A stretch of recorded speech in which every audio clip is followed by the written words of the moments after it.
Good morning dear students. आज का हमारा लेसन है लेसन नंबर 7, मंगलेश डबराल। ये हमारे क्षितिज के पद्यांश पद्य भाग का अंतिम पाठ है। संगतकार। संगतकार से तात्पर्य संगति करने वाला, जो अपने मुख्य गायक या मुख्य कार्यकर्ता जो होता है उसके पीछे पीछे जो संगति करता है, उसका अनुकरण करता है, उसके पीछे पीछे कार्य करता है, वह संगतकार कहलाता है। पाठ के माध्यम से आप ये न समझे कि जो संगतकार है सिर्फ और सिर्फ गायकी के क्षेत्र में ही होता है, ऐसा नहीं है। बल्कि संगतकार आपको हर क्षेत्र में दिखाई दे जाएंगे। हर प्रकार की शोध पे जो सहायक होते हैं वो ही संगतकार का कार्य करते हैं। फिल्म क्षेत्रों में, होटलों में और भी अन्य विभिन्न क्षेत्रों में संगतकार आपको अपने जीवन में देखने को मिलेंगे। संगतकार का बहुत ही अहम योगदान होता है किसी भी कार्य को संपादित करने में। मंगलेश डबराल जी के बारे में चंद लाइनें। मंगलेश डबराल का जन्म सन 1948 में टिहरी गढ़वाल उत्तराखंड के काफल पानी गांव में हुआ और शिक्षा दीक्षा हुई देहरादून में। दिल्ली आकर हिंदी पेट्रियट प्रतिपक्ष और आसपास में काम करने के बाद वे भोपाल में भारत भवन से प्रकाशित होने वाले पूर्व ग्रह में सहायक संपादक हुए। इलाहाबाद और लखनऊ से प्रकाशित अमृत प्रभात में भी कुछ दिन नौकरी की। सन 1983 में जनसत्ता अखबार में साहित्य का पद संभाला। कुछ समय सहारा समय में संपादन कार्य करने के बाद आजकल वे नेशनल बुक ट्रस्ट से जुड़े हुए हैं। मंगलेश डबराल की 4 कविता संग्रह पहाड़ पर लालटेन, घर का रास्ता, हम जो देखते हैं और आवाज भी एक जगह है। इन्हें साहित्य अकादमी पुरस्कार और पहल सम्मान सम्मानित किया गया है। इनकी ख्याति अनुवादक के रूप में है।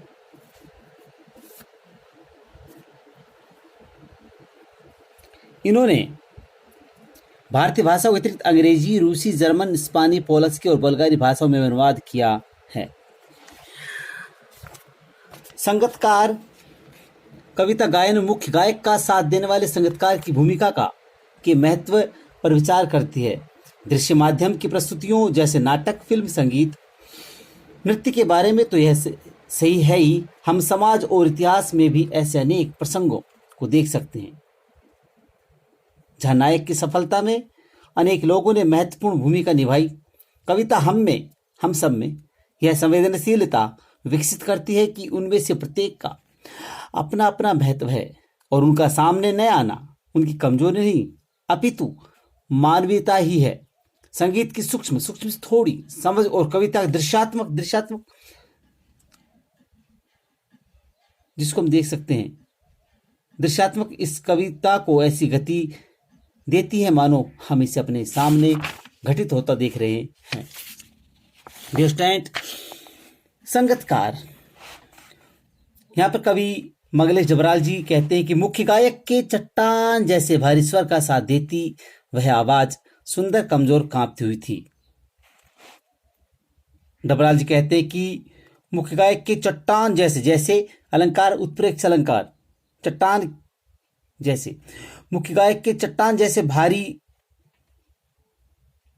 स्वर का साथ देती वह आवाज सुंदर, कमजोर, कांपती हुई थी।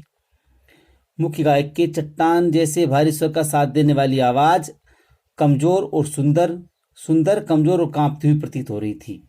वह मुख्य गायक का छोटा भाई है।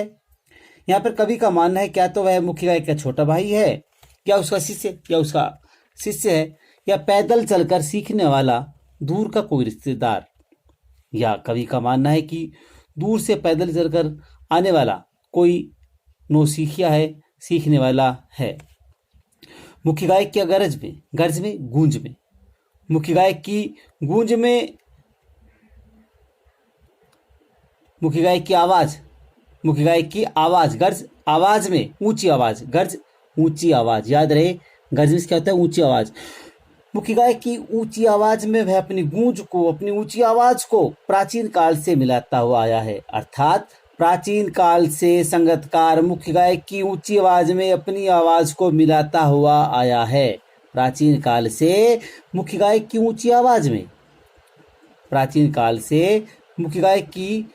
आवाज में वह अपनी गूंज मिलाता आया है। गायक जब अंतरे की जटिल तानों के जंगल में खो चुका होता है। अंतरा टेक जो 2 लाइन बार बार गीत में आती है, किसी सॉन्ग में आती है, वह टेक होती है। और अंतरा टेक के बाद आने वाला जो पद्य भाग होता है गीत का, वह अंतरा कहलाता है। गायक जब अंतरे की जटिल तानों के जंगल में खो चुका होता है। जब गायक अंतरे की कठिन तानों के जंगल में, अर्थात जब गायक अंतरा की में उलझ जाता है, जब गायक अंतरा में उलझ जाता है, खो जाता है,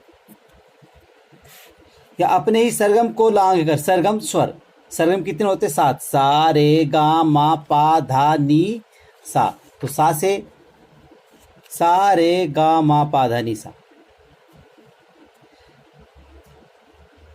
सरगम स्वर, या अपनी सरगम को लांघ कर, या अपनी स्वर को लांघ करके, पार करके चला जाता है भटकता हुआ एक अनद, अनद सीमा पार, या अपनी स्वर को लांघ करके सीमा पार चला जाता है, तब संगतकार ही मुख्य गायक के उस स्थायी सरगम को, उस स्थायी स्वर को संभाले रहता है।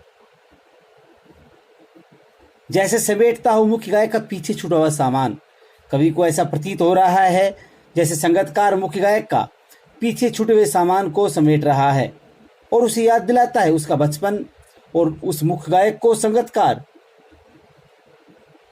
उसके बचपन की याद दिलाता है जब वह नया नया सीखने वाला था, नौसिखिया था। तार सप्तक, देखो वाद्य यंत्र में हारमोनियम या पियानो जो भी है उसमें 3 सप्तक होते हैं, मंद्र सप्तक, मध्य सप्तक, तार सप्तक।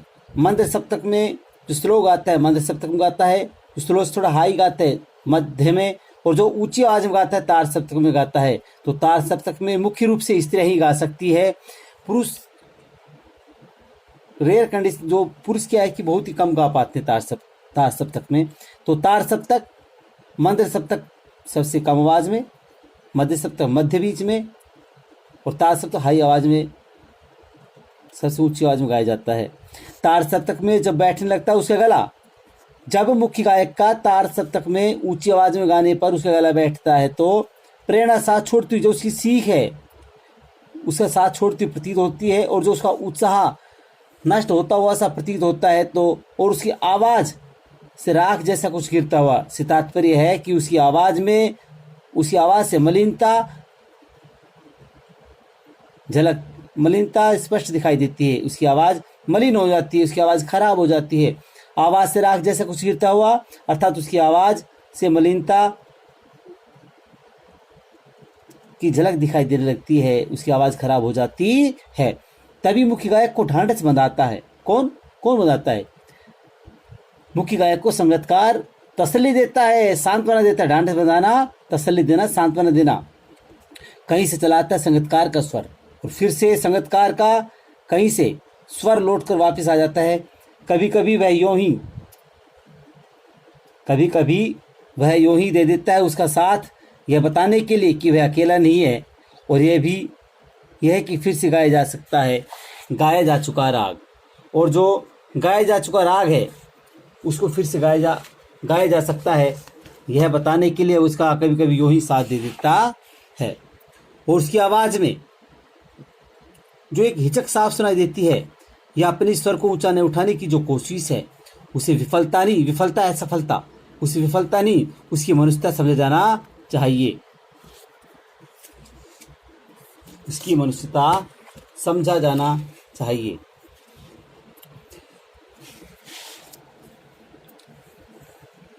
यह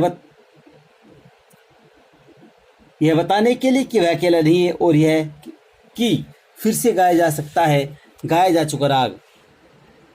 संगीतकार अपने मुख्य गायक, अपने उस्ताद, अपने मुख्य गायक का साथ बीच में यूं ही दे देता है, यह बताने के लिए कि वह अकेला नहीं, उसके साथ संगीतकार भी गा रहा है, और जो राग जो गाया जा चुका है उसको फिर से गाया जा सकता है। उसकी आवाज में जो एक हिचक साफ सुनाई देती है,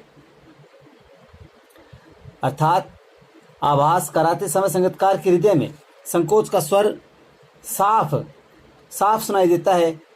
वह गाते समय यह कोशिश करता